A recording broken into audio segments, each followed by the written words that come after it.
What is going on, guys? Rannerz here. Today we're back. It's been 18 days. It's been a long time. I've been working on my gameplay, trying to fix results and stuff. You know how it is.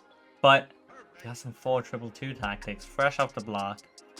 Got them with the Road to Glory team as well, because these tactics, I would argue, the worse team you have, the better these tactics are. So if you have a God squad, you actually probably don't want to run these. You want to run my 4-2-3-1 custom tactics, which is coming out in like a day or two as well.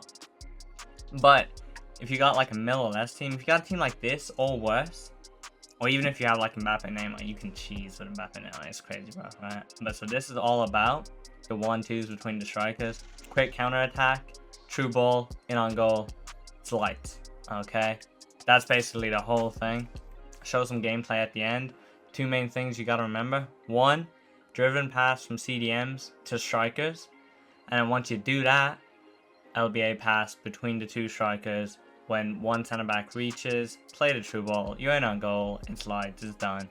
Easy peasy, really hard to defend, but easy to attack using that. So it's just kind of a broken mechanic at the moment, especially with defenders can't really attack, catch fast players. So it's definitely the way to go. So anyways, let's get into custom tactics. This is my team, by the way. If you have a similar budget, I recommend copying this team. 4-2-2 with Vibin. I've also got this ultra attacking one that I'll be going through as well. And this wasn't like another one of my videos, but I'm going through it again, especially since this is a 4-2-2 video, makes the most sense. This mention, if you're down like 1 goal in the 75th minute, 1 goal or 2, it's definitely the wave. Alright, so here, defense, pretty bog standard. You got your 5 width, your 4 depth, you're balanced, you're chilling. It's just defense, just control the CDMs for the most part, pretty much. Now, offense style, this is kind of important, right? So balance, obviously, is the best. But these two are key. Okay, you need the 7 width. I'll tell you why. With the 7 width, the cams are at the perfect kind of width on the pitch. Because if you go narrower, they're 2 on top of the strikers and they don't have space to do like the 1-2s and to get through. But if you're higher than 7, the cams are too far wide, and sometimes the fullbacks ignore them because they're too far wide. And also, if you do get the ball to the cams, you want to play it into striker, and the distance might be too hard, and the pass error kind of increases from that. So 7, definitely key hit. Then players in the box, you want 4 because you don't want your CDMs going into the box, because otherwise you're gonna get countered real bad. And the other thing is, it'll just make so many defenders in the box, and with AI defending being a joke this year, you can keep that at 4. Corners, 2-2, 1-1, whatever you want. Alright, so here's the big instructions of this formation. Stay central, get him behind, huge. Game changer. This is one of the first times I've actually ever bothered with stay central, because I always thought like, well, it's just a striker, you know, he's going to stay central anyways. If he drift wise, he drifts wise every now and then. I'm such a, and that was just poor for me. Especially with how true balls are so cracked this year. You need them to stay central and get him behind. And so what that means is, sometimes you'll have the ball with like your wide player, or your CDM if he's slightly pushed up, and they'll just make those runs by themselves, and you can literally play a true ball, and they'll be a one-on-one with the goalkeeper sometimes. It happens. It's ridiculous. It's just so overpowered. They really do need to patch it, being honest. Like, anyways, then the cams are just gonna chill, and CDMs, I like to have one on balance, one on stay back. So I have my Valverde on balance because he's slightly better offensively than Kante, and the fullbacks will just stay back. Easy. Now, onto the ultra attacking. So this is if you're struggling, you're losing the game, it's like 75th minute. You don't really want to put it on before 75th minute, because this, if you don't score with this tactic, realistically, you're going to concede. But good news is, you have a good chance of scoring with this tactic. Now, defense, one thing that some people seem to do for some reason, is a terrible idea, is on the ultra attacking thing, what's it called? Ultra attacking tactic. They put their width max on defense. This won't help you. You need to keep 5. You still need to have like a team shape, right? Because otherwise it's just terrible. But depth, you do max out, obviously. You want to be half the pitch.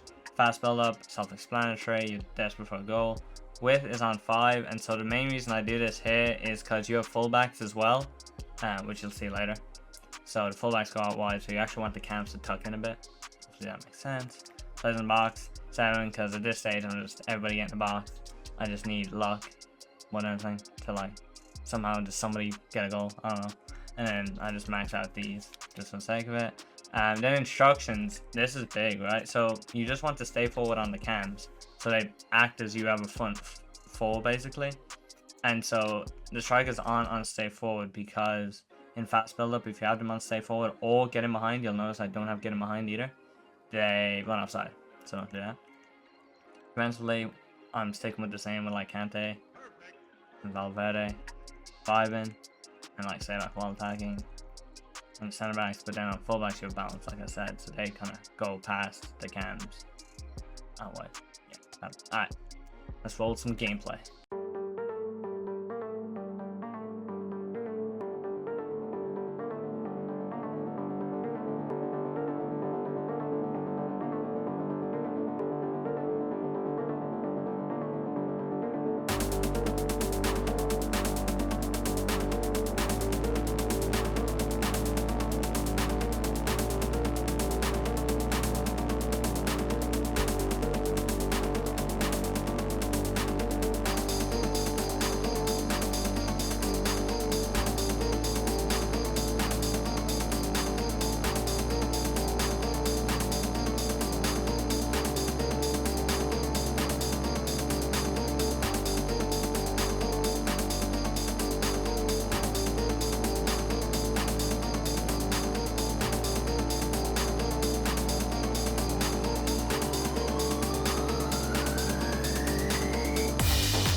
Yo, I ain't here for the money, I ain't here for the fame. Though it might be nice to own a jet plane, I'ma do it all for you. Come along and see it's true, but the world is pretty cool.